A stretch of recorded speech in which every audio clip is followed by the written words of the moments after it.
কিছু কাগজপত্র দিয়েছে, যেটার মালিক রঞ্জু এরশাদ অত্যন্ত ধূর্তবাদ।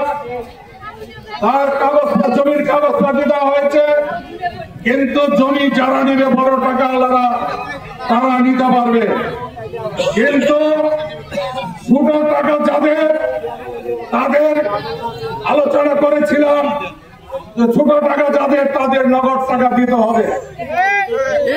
এরপর থেকে তারা আর আলোচনা আসে নাই। তাদের হিংসতা দেখায়। আপনারা বলেন কতজনকে নিবে